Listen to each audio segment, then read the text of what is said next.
Welcome back to Fluent English, the podcast. I'm Georgia. Think in English. And I'm Willem R. Today's episode is really exciting. Welcome to Fluent English, the podcast. It's wonderful to be here with you today. Today, my friends, we are going to do something very special. We are doing a deep dive. That's right. Now, you might be asking yourself, what exactly is a deep dive? Well, let me paint a picture for you. Imagine you are swimming on the surface of the ocean. Okay. You see the waves, you see the sun, and it is very nice. It is comfortable. That is like normal learning. You see the words, you memorize them, and, you move on. But underneath the water, there is a whole new world. Yeah. I mean, a completely different universe. Yes. There are corals, there are fish, there are these beautiful colors and dangerous creatures you cannot see from the top.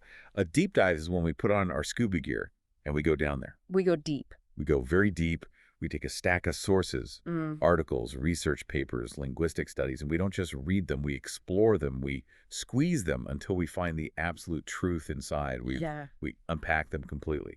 Exactly. And today we are diving into a topic that I just know, frustrates so many of our listeners. Oh, this is a big one. It is. It's that feeling. You know the one. When you have studied so hard. You have your textbook. You have memorized all the grammar rules. Tenses. Oh, the tenses. You know the difference between the present perfect and the past continuous. You got an A on the exam. You feel like a champion. And then comes the real world. Then you turn on a movie. Or you try to speak to a native speaker from London or New York or Sydney. And suddenly all that confidence, it just disappears. You feel lost. Completely lost. You think, wait a minute, they're speaking English. I learned English. I have a certificate that says I know English. Why? Why does their English sound like a completely different language? This is such a common pain point. It really is. Yeah. It's the classic struggle of the learner. It's what some linguists call the real world gap. The real world gap. And I want to tell you right now, if you are listening to this, the problem is not you. Please, I mean this. Do not blame yourself. Your English is not bad. That is such a relief to hear, because I think many of us feel that way. We feel like we failed, like I'm just not good at languages. But you are saying it is not a failure. Not at all. It is simply a mismatch of sources. Yeah. A mismatch of materials. Yeah. You learn from a textbook. Uh-huh. But real people, they do not speak like textbooks. It's true. I've never met anyone who speaks like my old English textbook. The source material we are looking at today captures this perfectly. Yeah. It says, and I love this quote, "Real English is not textbook English.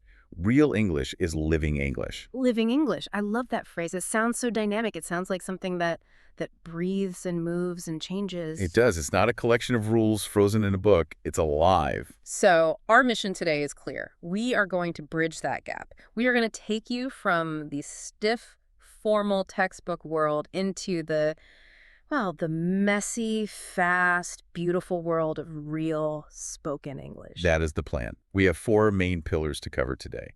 First, we're going to look at common expressions, the things people say every single day without thinking. Then, we are going to look at natural reactions, how to respond when someone talks to you so you don't just sit there in silence. Very important.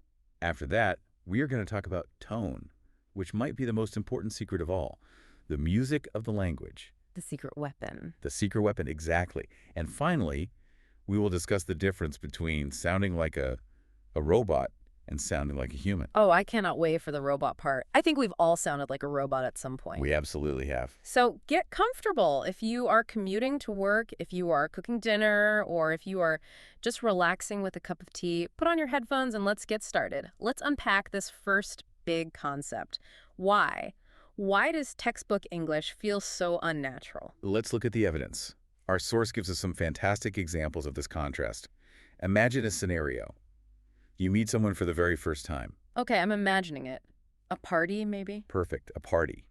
In your textbook, in Chapter 1, usually on page 5, what does it teach you to say? Okay, let me put on my student voice. It usually says, "Hello, I am very happy to meet you." Right, I am very happy to meet you. Now, let's analyze that sentence for a moment. Grammatically, It's perfect. Flawless. it is perfect. There is zero error there. Subject, verb, adjective. Yeah. It is 100% correct, according to the rules in the book. But there's always a but. But if you say that in a coffee shop in America or at that party in the UK, people will look at you a little strangely. Really? Why? It sounds stiff, It sounds overly formal. It sounds like a formal letter that has been read out loud. It sounds like I am meeting the Queen. Or perhaps I'm a diplomat signing a treaty. I am very happy to meet you. Exactly. It creates a distance. It signals formality, which is it's the opposite of what you want when you're meeting someone new for the first time in a casual setting. You want connection. Right, you want to be friendly. So what does the native speaker say in that same situation? They don't recite a full sentence. They usually say, "Nice to meet you." Nice to meet you. It is so much faster. It's much faster. And notice they dropped the I am. They didn't even say, "It is nice to meet you." It's nice to meet you. This is a linguistic principle called the economy of language. The economy of language. That sounds very technical. Can you break that down for us? It is actually very simple. It means that human beings are, fundamentally lazy. We are. We want to communicate the most meaning with the fewest words. If I can understand you perfectly without the words I am, then we just throw them away. Nice to meet you carries the full meaning, but it is lighter. It's more efficient. It's lighter. It feels friendlier. It feels like we are already friends, not like we are in a business meeting. Let's try another one. This one is a classic. You are in a conversation and someone says something very quickly and you didn't. You didn't quite catch it. Okay. Or maybe you just don't understand the concept they are explaining.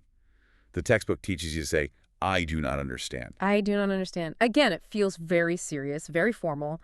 I do not understand.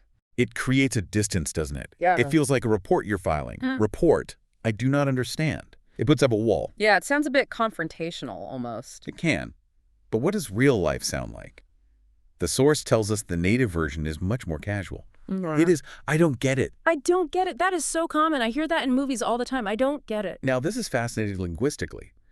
The word get usually means to receive, right? To get a gift, to get a package. Right. But in living English, get is a metaphor. It means to mentally grasp something, to catch the idea like you catch a ball. So when I say I don't get it, I'm saying I didn't catch the idea. Precisely. And it's short, it's emotional, and it's reactive. And that is the key list the source gives us, right? Okay. The 4 characteristics of native spoken English. Yes, let's go over them again because they're so important. It is short, it is emotional, it is reactive, Yeah. and it is casual. So short, emotional, reactive, and casual. The opposite of textbook English, which is often long, unemotional, passive, and formal. Exactly. And think about why this matters so much. Yeah. Language is not just about exchanging information. I mean, yes, if I say the train leaves at 5 p.m., that is pure information. But usually conversation is about connection. Right. It is about building a bridge between me and you. When you use textbook English, Yeah. "I am very happy to meet you," you are building a wall of formality. But when I say nice to meet you, or I don't get it, I am taking down the wall. I'm opening a door. You are opening a door. You are saying, "I am relaxed." You can be relaxed too. We are just two humans talking. You are inviting them into your personal space. You're building a connection. That is a beautiful way to think about it. It is about comfort. I imagine talking to my best friend. If my best friend came into my house and I stood up straight and said, "Greetings, I am extremely joyful to see you," he would think I was crazy. He would ask if you were feeling okay. Yeah. He would think you had been replaced by a robot duplicate. He would. But if I just say, "Hey, good to see you," then we are connected. We are on the same level. And that's the goal. So, listeners, I want you to keep this in mind as we go forward. We are moving from robot mode to human mode, and the first step in doing that is mastering these everyday expressions. This brings us to section 2 of our deep dive. The source calls these everyday expressions. These are phrases that native speakers use without even thinking. They are completely automatic. Automatic is the goal. We want our listeners to not have to translate in their heads. When you have to translate, you are slow. When you are automatic, you are fluent. That's the dream, isn't it? It is. So let's look at agreement. We all want to agree with people. It's a nice thing to do. It builds rapport. It is. It builds harmony. Yeah. And the textbook usually teaches yes or I agree, which is fine. It is not wrong, Yeah. but it's a little boring. It is a little dry, a little bland. It has no flavor. So what are the alternatives? Let's look at the first one our source gives. Exactly. Exactly. This is a power word. I love this word. You use this for total 100% agreement. It's strong. Very strong. Yeah. It implies precision. It means you have taken the thought out of my head and said it perfectly. Can we role play this? I want to feel the power of this word. I want our listeners to hear it in action. Let's do it. Make a statement about the weather. Something obvious. Okay. It is so incredibly hot today, I cannot even think straight. Exactly. Ooh, I liked that. You didn't just say yes, you said exactly. It made me feel like you really understood my pain. It validated my feeling. That is the function of the word. It validates the speaker and says, you are 100% correct and I feel it too. Here's another one, a bit softer. That's true. That's true. This one feels a little calmer. It is not as explosive as exactly. That is, it is validating a specific point. It is more objective, less emotional. If you say, English spelling is very confusing. English spelling is very confusing. I mean, why is rough spelt like that? And through, it's madness. That's true. See, it is a gentle affirmation. It's thoughtful. You are agreeing with the fact. You're saying, yes, that is a factual statement. Right. But now, my friends, we have to talk about my absolute favorite one on this list. I think I know which one you mean. This is the ultimate bonding phrase. If you only learn one phrase today, please learn this one. It is, I know, right? Ah, I know, right? This is a fascinating piece of language, isn't it? It's brilliant. If you look at it logically, as a robot would, it is strange. No. That's a statement. Right. That's a question. Why are we stating something and then immediately asking a question? Yeah, why? If I know, why am I asking if it is right? It doesn't make logical sense. It is a rhetorical question. It has evolved from a simple tag question. It's not really asking for information. It's an invitation. It invites the other person to share the feeling. It builds a powerful bond. It says, we are in this together. We feel the same way. It's all about that shared emotion. So how do we use it? Give me a context. Okay. Imagine we are both waiting for a bus, and the bus is 20 minutes late, and it is starting to rain, and we are miserable. A terrible situation. And I turn to you and say, this bus service is terrible. I know, right? Perfect. You see, you are not just agreeing with the fact. You are joining me in the frustration. You are sharing my suffering. I know, right? It's almost exclusively used for shared feelings or opinions. Usually about something surprising or, more often, something annoying. And notice the tone there, everyone. Yeah. I didn't say it flatly, like a robotic voice. I know, right? I sang it. I said, I know, right? Yes, you have to stretch the word right. You have to give it that melody. The rising and falling tone shows the emotion. Listeners, I really want you to try that one. Next time someone complains about something you also dislike, the traffic, the coffee, a bad movie, just say, I know, right? It sounds so natural. It makes you sound like a native immediately. It really does. Now, we have to look at the other side of the coin. We've talked about agreement, which is easy and fun, but what about disagreement? Oh, this is tricky. This is where culture really comes into play. In some cultures, it is okay to be very direct. You can say, you are wrong, and it is just a debate. It's not personal. That's right. But in many English-speaking cultures, it can be a little dangerous, right? Socially dangerous. Can be. English speakers, generally speaking, value something called negative politeness. Negative politeness? What's that? It just means we try not to impose on others or embarrass them. We try to give them space. If you tell a native speaker, no, you are wrong, or even a direct, I disagree, it can feel like a slap in the face. It feels too aggressive for a casual conversation. So we need to be soft. When Right. it's soft disagreement, we need to wrap our no in a soft pillow so it doesn't hurt when it lands. Correct. We want to cushion the blow. And the source gives us some beautiful examples. The first one is a classic. I'm not sure about that. I'm not sure about that. Now, does that mean I literally don't know? Does it mean I am confused? Usually, no. It is a polite code. It is secret message. It means I think you are wrong, but I am saying I am not sure. To be polite, I am pretending to be uncertain so that I don't embarrass you. I'm taking the blame for the disagreement. That is so distinct. So if I say, I think the moon is made of cheese, I'm not sure about that. you are being very kind to me. You know I am completely wrong. You know the moon is made of rock. But you are being gentle. You are protecting my feelings. Exactly. I am giving you a chance to save face, to correct yourself without me having to say you're wrong. Another very useful one is, I see it differently. I see it differently. I like that one. It's very respectful. It is. It acknowledges that you have a view. I see it. But it states that my view is simply different. It's not about right or wrong. It's about different perspectives. That is a great phrase for a meeting or a discussion at work. It sounds professional, but also firm. Yes. And finally, the classic pivot. Some people call this the yes and technique, but here it's maybe but. Maybe but.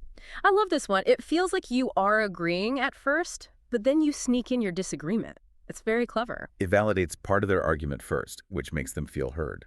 maybe you are right about the cost. But we have to think about the quality. Exactly. It keeps the conversation flowing. It doesn't create a hard stop. A direct no is like a stop sign. Maybe, but is like a gentle turn in the road. The car keeps moving, just in a different direction. So listeners, practice saying these softly. Don't shout them. Softly. I'm not sure about that. A soft voice is key. It makes you sound very polite and very fluent. Moving on, we have a section that I think is so much fun. It is all about surprise. Surprise! We all get surprised by things, but saying I am surprised is, well, it is the robot again, isn't it? I am surprised. It is very flat. It has no juice, no energy. When we are shocked, we need high-energy words. We need emphasis.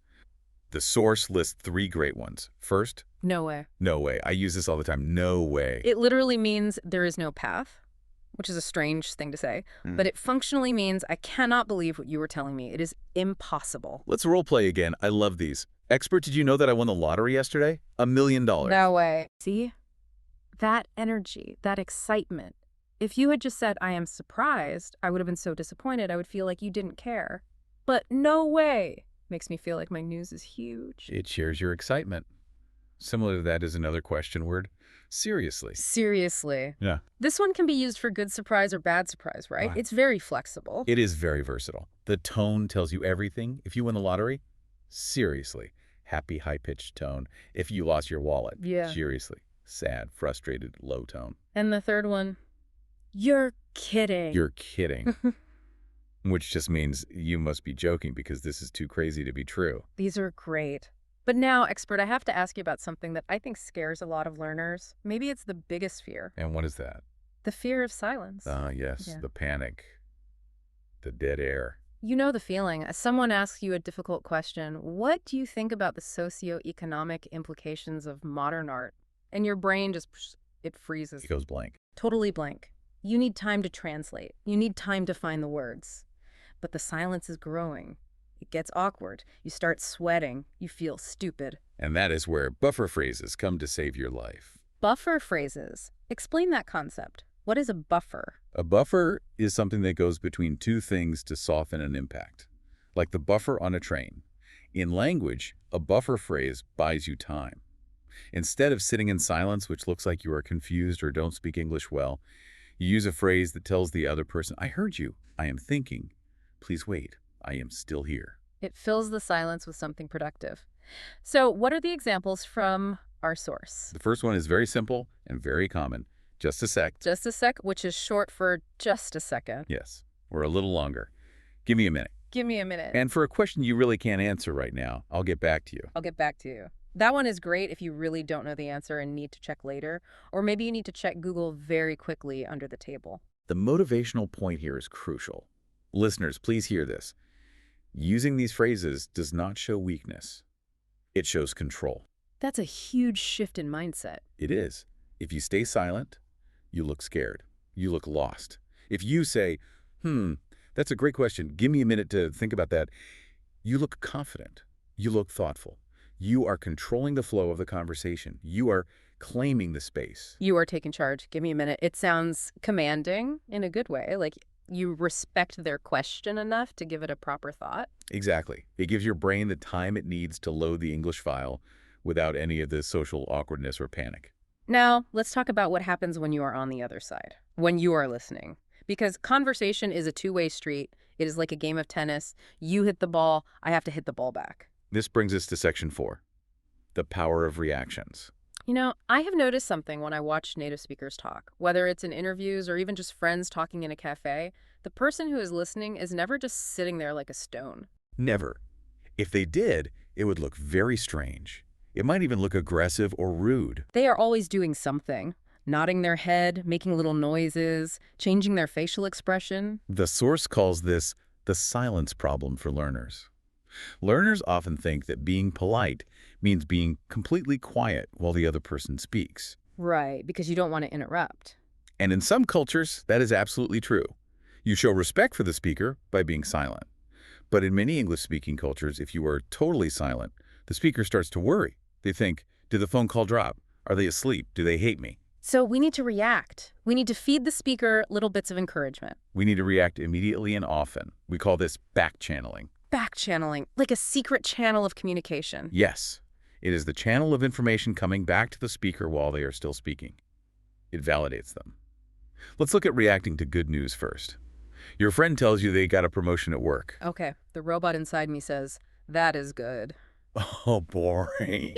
So boring. The human says, that's awesome. That's awesome. Feel the energy there. Awesome is such a great positive word. It's very common in American English, especially. It is everywhere. Or another great one, good for you. Good for you. That's nice because it shows you are happy for them. It is selfless. It's not about you. It's about them. And a nice short one that is very popular now. Love that. Love that. I bought a new car. Love that. It is so stylish. It sounds very modern and friendly. Now, what about bad news?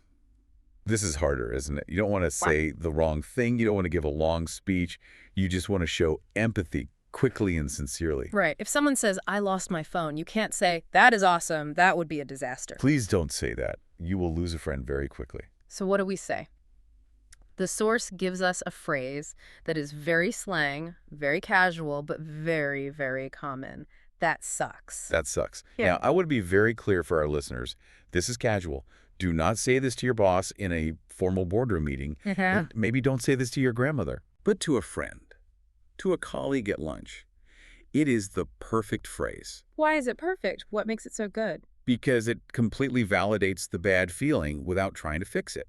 So often, when someone tells us bad news, we try to give them advice. Oh, you should do this, you should do that. People don't want advice. They want validation. That sucks just says, yes, that is a bad situation, and I see that it's bad. It is honest. It's pure empathy. What else? What if sucks feels too strong? A simple classic one. Oh, no. Oh, no. Can't go wrong with that. And another good one. That's rough. That's rough. Like sandpaper, it is a rough situation. That's rough is very empathetic. It shows you understand the difficulty. I have to work all weekend. Oh, that's rough. It's a great way to show you care. Now, what about when it is not good news or bad news? It is just news. Someone is telling a long story. So I went to the store, and then I saw a dog, and then the dog was chasing a cat, and then you can't just stare at them for 5 minutes. You need active listening sounds. These are the small sounds that keep the engine of the conversation running. This is the back channeling we talked about. The source lists some very simple ones. I see. This is magical. I'm telling you, it's a magical sound. You can have an entire conversation where one person talks for 10 minutes and the other person just says, really? Right? And at the end, the speaker will think, wow, what a great conversationalist. What a wonderful listener. It is a cheat code, a fluency cheat code. You don't even have to use real words, just Right. It shows confidence. It shows you're following the story. It encourages the speaker to continue. Silence makes them stop. Makes them go. Listeners, I challenge you to try this. Next time you are listening to someone speak English, even if you don't understand 100% of words, just throw in a right or a when they pause. Watch how the other person reacts. They will feel more connected to you. They will feel like you are really, truly listening. Now, host, we are arriving at what I believe is the most critical part of today's deep dive, the most important secret. I'm ready. We have talked about words, we have talked about phrases, but words are only a small part of communication, maybe only 7%, some studies say. We are talking about Section 5, tone, the secret weapon. Tone is everything. You can say the right words, but with the wrong tone, the meaning flips completely. It can even mean the opposite. English is a stress-timed language. That means the rhythm and the melody carry so much of the meaning. The source puts it very simply. Same sentence, different tone, different meaning. And it gives us a brilliant case study to prove this. The phrase is 2 simple words. Oh, really? 2 words. Oh, really? But we can say this in at least 4 completely different ways. Let's try to demonstrate this for our listeners. I want you to close your eyes, if you can, and listen to the music of the voice. Don't focus on the word. Listen to the melody. Okay. Scenario number 1. Surprise. Yeah. Genuine, happy surprise. You just told me you are moving to Mars to become an astronaut. High pitch, fast, excited. Oh, really? Did you hear that? The pitch went high, the speed was fast, the energy shot up. Oh, really? It sounds like a bird taking off. It shows excitement and disbelief. Okay, scenario number 2. Doubt, skepticism. I tell you, I can run faster than a cheetah. You don't believe me at all. Slow, with a rising intonation at the very end. Oh. Really? Ooh, I felt the judgment there. I felt that. It was slower. It went up at the end, but in a suspicious, questioning way. Really? It implies, I think you are lying and I'm challenging you. Scenario number 3. Yeah. Sarcasm or boredom. I tell you something incredibly obvious. Did you know that water is wet? Flat, monotone with a dropping pitch. Ugh. Really? Flat, dead, no emotion. The pitch drops at the end. It means I do not care. This is not interesting. Why are you telling me this? And finally, number 4, genuine interest. I'm telling you about my vacation and you want to be a good friend. You want me to keep talking. Warm, inviting, with a gentle falling tone. Oh, really? Tell me more. That was warm. The pitch went down a little, but softly. It was an invitation to continue. It was welcoming. So 4 meanings. Surprise, doubt, sarcasm, interest. All from the same 2 words. This is why the source says native speakers use tone more than words. That is a huge statement. Tone is greater than words. It truly is. If you speak with a flat voice, a monotone, you will always sound bored. Or you will sound like a machine. Hello, how are you? I am fine. That is the robot. To sound fluent, to sound human, you must add emotion. You must copy the music of the native speaker. This is the real fluency upgrade. It is not about learning 100 new, difficult vocabulary words like perspicacious or anti-disestablishmentarianism. No one uses those words. Honestly, even I don't use those words in daily life. It is about taking a simple phrase like, oh, really, and learning to sing it correctly. That is what connects you emotionally to the person you are talking to. Now we are coming into the home stretch. Section 6. We need to address the formal versus relaxed dilemma. We talked about this a little at the beginning, but let's get really specific now. The source says something important. Formal English is not wrong. It is not wrong. We have to be clear about that. If you are writing an academic paper, be formal. If you are writing a legal contract for your business, please be formal. But daily life is relaxed. Let's look at the transformations. How do we transform a formal sentence into a natural one? Transformation number 1, asking for something. The formal way. I would like to ask you. This is very polite. Yeah. But it is a mouthful. It's long. In a busy office or at a cafe, what do we say instead? Can I ask you something? Can I ask you something? Boom. Done. Simple, direct, friendly. Or even shorter if you're with a colleague. Quick question. Quick question, even shorter. That's the economy of language again. Transformation number 2. This is about feelings. The formal way. I am extremely tired. I am extremely tired. Again, grammatically perfect. Yeah. But it lacks punch. It lacks drama. It's a bit weak. So what's the natural version? I'm exhausted. I'm exhausted. One strong word replaces a weak phrase. This is a big tip for all our listeners. Natives often prefer one strong, powerful word over very plus adjective. Give us some more examples of that. That's a great tip. Okay, so instead of very cold, you can say freezing. It is freezing in here. Instead of very hungry, you can say starving. I'm not just hungry, I am starving. Instead of very happy, you could say thrilled. I am thrilled to see you. It has so much more feeling. I'm freezing sounds so much more dramatic and emotional than I am very cold. It does. And drama is part of living English. It makes you interesting to listen to. It makes your stories better. So we have covered so much ground today. Expressions, reactions, tone, formality. But the listeners are probably asking, okay, this is great information, but how do I learn this? I don't live in New York. I don't live in London. I live in a place where no one speaks English. That is the most important question. And you don't need to live there. You don't need a plane ticket. The source gives us a specific 3-step daily method. And I love this method because it is simple and effective. You can do this anywhere, in your bedroom, in the car, anywhere. Okay, lay it out for us. Step 1. Watch 5 to 10 minutes of native content every day. That's it. Podcasts, interviews, sitcoms like Friends or The Office. Note the time there. Just 5 to 10 minutes. This is not a huge commitment. You don't need to watch a 3-hour movie. No, in fact, short is better. Because you need to focus. You are not watching for the story. You are watching for the language. You are a detective looking for clues. I like that. The language detective. What's step 2? Pause and repeat. This is the magic step. Do not just watch passively. That's not enough. When you hear a phrase like, no way, or that sucks, you pause the video and you say it out loud. You have to imitate the tone, right? Yeah. Be an actor. Yes. You must be an actor. Copy the face they make. Copy the tone of their voice. Copy the speed. If they scream, you scream in your room. If they whisper, you whisper. We call this shadowing. You become the shadow of the speaker. And finally, step 3. Use them the same day. This is about retention. making it stick. If you learn the phrase, I'm exhausted in the morning, find a way to use it that day. Say it to your friend later. Say it to yourself in the mirror. Send a voice note to someone. The brain learns by doing, not just by listening. Precisely. And the source gives us the golden rule for all of this. What's the golden rule? Don't translate, imitate. Don't translate, imitate. That should be on a t-shirt. It should.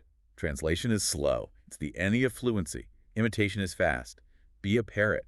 Mimic the sounds you hear. Your brain will figure out the grammar later. First, learn the music. I love that. Be a parrot. It takes all the pressure off. You don't have to construct the perfect sentence. You just have to replay the sound. Exactly. Wow. We have really unpacked a lot today. We have dived very, very deep into the ocean of living English. Let's just quickly recap our journey for everyone. We started with the realization that textbook English is often robotic and unnatural.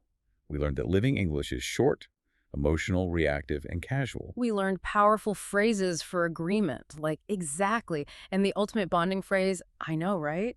We learned how to soften our disagreement with phrases like, I'm not sure about that, and maybe, but, so we don't sound rude. We learned to show surprise with no way, and to buy ourselves thinking time with just a sec so we don't panic during those awkward silences. We talked about the power of reactions, showing empathy with, that's rough, or that sucks, and keeping the conversation flowing with the magic of, uh-huh. And most importantly, we discovered the secret weapon of tone, and how a simple phrase like, oh, really? Can mean 4 completely different things depending on the music of your voice. And finally, we learned how to drop the unnecessary formality, and we got a practical 3-step daily plan to practice by imitating, not by translating. My friends, this is how natives speak. It is not a secret code you cannot crack. It is right there in front of you, in every movie, in every song, in every podcast. Now that you know the secret, now that you know what to listen for, you can join the conversation with confidence. Remember, real English is living English. It is meant to be spoken and felt and enjoyed. So please, go out there and live it. Don't be afraid to make mistakes. Before you go, we have a small request. If you found this deep dive helpful, if you learned even one new phrase today that you're excited to use, please do the needful. Like this episode, subscribe to our podcast, and please share it with your friends who are also learning English. It really helps us grow, and it helps other learners find their way from textbook English to this beautiful living English. Thank you so much for listening. Keep practicing, keep listening, and most importantly, keep speaking. We will see you next time. See you in the next episode. Bye-bye.